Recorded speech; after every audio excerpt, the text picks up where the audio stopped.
Hello friends, तो आज हम स्टार्ट करते हैं एक्सरसाइज 3.3। इसमें हम सीखेंगे क्वाड्रिलेटर की क्या क्वालिटीज होती हैं और इनको कैसे रिकॉग्नाइज किया जाता है। तो चलिए स्टार्ट करते हैं एक्सरसाइज 3.3। स्टार्ट करते हैं हम क्वेश्चन नंबर 3 और ये क्लास 8 का क्वेश्चन है। तो हमारा क्वेश्चन नंबर 3 चल रहा था, यहाँ पर क्वेश्चन नंबर 2 तक कंप्लीट हो चुके हैं। आप जाकर वीडियो में वॉच करें और अगर आपको कोई प्रॉब्लम आती है तो आप कमेंट जरूर करें जिससे कि आपकी प्रॉब्लम सॉल्व की जा सके। तो स्टार्ट करते हैं हम एक्सरसाइज 3.3। क्वेश्चन नंबर 2 हमारा क्वेश्चन कह रहा है can a quadrilateral A B C D be a parallelogram if. तो आप ये बताना है इस क्वेश्चन में हमें कि क्या हम quadrilateral A B C D को हम बोल सकते हैं कि ये पैरेललोग्राम है। तो अगर पैरेललोग्राम का आपको डेफिनेशन याद है और उसकी आपको प्रॉपर्टीज पता है तो आप यहाँ पे इजीली बता सकते हो कि ये हमारा पैरेललोग्राम बन सकता है A B C D quadrilateral. ठीक है, तो यहाँ पर एक फर्स्ट पॉइंट दे रखा है plus angle D plus angle B is equal to 180 degree. यानी हम इस वाले एंगल की बात करते हैं, एंगल डी, और एंगल बी की अगर हम बात करते हैं तो ये हमारा इनका एड 180 डिग्री दे रखा है। तो आपको पता है पैरेललोग्राम की क्या क्या प्रॉपर्टीज होती है। तो क्वाड्रिलेटर के लिए बारे में हम कह सकते हैं कि quadrilateral A B C D में be a parallelogram if following condition are also fulfilled. तो फॉलोइंग कंडीशन कौन सी हम यहाँ पर मेंशन कर रखी है, sum of the adjacent angle 180 degree. तो आपको पता है एडजेसेंट एंगल कौन से होते हैं। एडजेसेंट एंगल होते हैं जो एक ही लाइन पर दो एंगल बने हुए होते हैं। जैसे एक लाइन है, इस पर ये दोनों जो एंगल होंगे वो एक दूसरे के लिए एडजेसेंट होंगे। सिमिलरली अगर इस लाइन की बात करेंगे तो ये वाला एंगल एक दूसरे के लिए एडजेसेंट होगा, और इस लाइन की बात करेंगे तो एंगल ए और एंगल बी एडजेसेंट होगा। अगर ये दोनों क्या है, एडजेसेंट एंगल 180 डिग्री के हैं इनका सम, तो ये हमारा पैरेललोग्राम को इस क्वाड्रिलेटर को हम पैरेललोग्राम बोल सकते हैं। और दूसरी प्रॉपर्टी क्या है, opposite angle should also be same. यानी अपोजिट एंगल दैट मीन्स कि एंगल डी एंगल बी के इक्वल होना चाहिए, एंगल ए एंगल सी के इक्वल होना चाहिए। तो ये जो अपोजिट एंगल है ये भी हमारे सेम होने चाहिए। इसलिए हमारी ये वाली कंडीशन तो फॉलो हो रही है कि sum of the adjacent angle is 180 degree जो ऊपर गिवन है, लेकिन जो अपोजिट एंगल शुड आल्सो भी सेम है वो यहाँ पर नहीं गिवन है। इसलिए हमें ये जरूरी नहीं है कि ये पैरेललोग्राम हो जाए। ठीक है, तो क्वेश्चन नंबर हमारा यहाँ पर नेक्स्ट आता है। क्वेश्चन नंबर हम यहाँ पर सेकंड की बात करते हैं। तो इसका सेकंड पार्ट है कि आपको बताना है can a quadrilateral A B C D be a parallelogram if. तो जो ये क्वाड्रिलेटर आपको गिवन है ए बी सी डी, क्या ये पैरेललोग्राम को शो कर रहा है। अब आता है नेक्स्ट क्वेश्चन, इसका सेकंड पार्ट है ये क्वेश्चन नंबर 3 का। तो इसमें पूछा है can a quadrilateral A B C D be a parallelogram if. तो ये जो क्वाड्रिलेटर यहाँ पर आपको दिखाया जा रहा है तो ये क्या पैरेललोग्राम को शो कर रहा है। अगर यहाँ पर कंडीशन दे रखी है ए बी, दैट मीन्स की जो ये वाली साइड है वो डी सी, ये वाली साइड दोनों कितनी है 8 सेंटीमीटर, ये भी 8 सेंटीमीटर की है और ये भी 8 सेंटीमीटर की है। तो ये तो दोनों होगा इक्वल, ठीक है। लेकिन जहां पर एडी है वो 4 सेंटीमीटर यहाँ पर गिवन है। एडी ये वाली साइड 4 सेंटीमीटर गिवन है और ये जो बीसी साइड है वो 4.4 सेंटीमीटर गिवन है। तो आपको ये बताना है क्या ये पैरेललोग्राम बन सकता है। तो देखो पैरेललोग्राम की हमारी जो डेफिनेशंस हैं और जो प्रॉपर्टीज हैं वो आपको पता होनी चाहिए, और वो आपको पता है तो फिर आप आसानी से बता सकते हो कि ये पैरेललोग्राम को शो कर रहा है कि नहीं कर रहा है। तो आप देख रहे हो यहाँ पे कि जो अपोजिट साइड्स हैं वो तो इक्वल है, यहाँ पर ए बी और डी सी ये तो दोनों इक्वल है।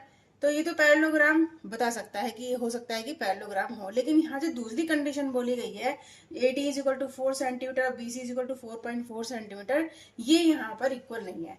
तो इसका मतलब है कि अगर ये दोनों साइड इक्वल नहीं है तो ये हमारा क्या करेगा, ये पैरेललोग्राम को शो नहीं करेगा। तो हम यहाँ पर आसानी से लिख सकते हैं thus A B C D can not be a parallelogram. तो यहाँ पर आप लिख दीजिए thus A B C D can not be parallelogram. तो सारी कंडीशन यहाँ पर यही है कि आपको उसकी प्रॉपर्टी और डेफिनेशन वगैरह पता होनी चाहिए कि पैरेललोग्राम को हम बना कैसे सकते हैं, है ना। तो यहाँ पर ये हमारी कंडीशन जहाँ अप्लाई हो रही है पूरी की पूरी वहाँ पैरेललोग्राम बना सकते हैं, और अप्लाई नहीं कर पा रहे हैं तो वहाँ पर पैरेललोग्राम फॉर्म नहीं हो सकता। ठीक है, तो चलो नेक्स्ट क्वेश्चन पे चलते हैं। नेक्स्ट क्वेश्चन में हमें क्या करना है, इसमें भी हमें पैरेललोग्राम दिखाना है कि ये पैरेललोग्राम को शो कर रहा है एबीसीडी क्वाड्रिलेटर या नहीं कर रहा है। तो यहाँ पर गिवन क्या क्या है पहले हम ये देखते हैं। तो गिवन है यहाँ पर एंगल ए 70 डिग्री का और एंगल सी 65 डिग्री का। और आपको पता है कि पैरेललोग्राम की जो प्रॉपर्टी होती है, सबसे पहली प्रॉपर्टी तो यही होती है कि जो अपोजिट एंगल होते हैं वो सेम होने चाहिए, जबकि यहाँ पर तो सेम ही नहीं है, एक 70 डिग्री का है और एक यहाँ पर 65 डिग्री का है, तो ये पैरेललोग्राम को नहीं बना सकता। तो यहाँ पर हम लिख सकते हैं angle A is not equal to angle C. ठीक है, और यहाँ पर ये थ्योरी भी हम लिखेंगे कि किस वजह से ये हमारा पैरेललोग्राम को शो नहीं करेगा। तो लिखेंगे हम opposite angles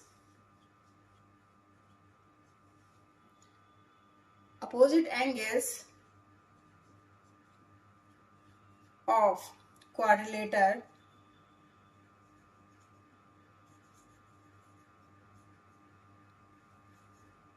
are not equal. Hence तो हम कह सकते हैं ABCD is not a parallelogram. ठीक है, तो ये हमारा क्वेश्चन होता है कंप्लीट। नेक्स्ट क्वेश्चन नंबर 4 आएगा, उसको हम करेंगे। क्वेश्चन नंबर 4 यहाँ पर स्टार्ट होता है, draw a rough figure of a quadrilateral that is not a parallelogram but has exactly two opposite angle of equal measure.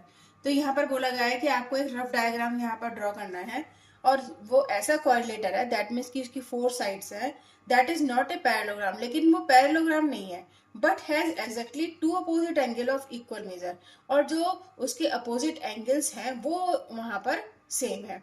तो ऐसा आपको रफ डायग्राम शो करना है। तो इस तरीके की तो होती है हमारी काइट। जैसे ये अगर मैं बात करूं, क्वाड्रिलेटर बन जाएगा ये, क्योंकि इसकी 4 साइड है जो कि लाइन सेगमेंट से मिलकर बनी हुई है, और यहाँ पर ये पैरेललोग्राम नहीं हो सकता। लेकिन यहाँ पर एक बात बोली है कि two opposite angles of equal, that means कि ये वाले जो दो एंगल हैं अपने सामने के अपोजिट एंगल्स, ये तो इक्वल यहाँ पर शो कर रहे हैं, और ये यहाँ पर क्वाड्रिलेटर को भी शो कर रहा है क्योंकि ये 4 सेगमेंट से मिलकर बना हुआ है और क्लोज फिगर है। लेकिन ये क्या है, हमारी पैरेललोग्राम नहीं हो सकता। सो ये काइट हो सकती है। तो ये हमारा एक काइट का एक ऐसा एग्जाम्पल है जो यहाँ पर इस तरह की कंडीशन को फॉलो करता है। नेक्स्ट क्वेश्चन करेंगे। नेक्स्ट क्वेश्चन आता है हमारा, क्वेश्चन नंबर यहाँ पर है 5। The measure of two adjacent angle of a parallelogram are in the ratio 3:2। Find the measure of each of the angle of the parallelogram. तो आपको यहाँ पर ये पैरेललोग्राम गिवन है, यहाँ पर आपको क्या बताना है। देखो यहाँ पर ये जो रेशो दे रखा है पैरेललोग्राम का एंगल का, वो 2:3 दे रखा है। ठीक है, और आपको पता है कि ये कौन से वाले एंगल कहलाते हैं, एडजेसेंट एंगल, और एडजेसेंट एंगल का सम होता है हमारा 180 डिग्री, आप सब जानते हो। तो यहाँ पर हम वो वाली कंडीशन लगाएंगे और हम x की वैल्यू फाइंड कर देंगे। x की वैल्यू फाइंड करने पर जब हम x की वैल्यू इनके साथ पुट करके इनको सॉल्व करेंगे तो हमारे सारे एंगल निकल के आ जाएंगे। कैसे करेंगे, देखो यहाँ पर हमारा angle C plus angle B 180 degree का होगा, एडजेसेंट एंगल होते हैं हमारे, उनका सम 180 डिग्री का। तो एंगल C और angle B is equal to 180 degree आ गया। दैट मीन्स कि अगर हम बात करें 2x plus 3x is equal to 180 degree, यहाँ से हम x की वैल्यू फाइंड कर लेंगे तो ये 5x आ जाएगा इज इक्वल टू 180 डिग्री। 5 से इसको आप कैंसिल आउट करोगे, 5 3 15, 5 4 जा 5 3 जा 15, और यहाँ पर बचेगा 30, 5 6 जा 30, 36 आ गया। तो यहाँ पर आप देख रहे हो कि ये जो x की वैल्यू आई है वो 36 डिग्री आ गई। ठीक है, x की वैल्यू आ गई 36 डिग्री। अब आप इस x की वैल्यू को जब आप इन दोनों में पुट कर दोगे, इनके रेशियो में पुट कर दोगे, तो आपको एंगल पता चल जाएगा। तो सबसे पहले हम एंगल C निकाल के दिखाते हैं।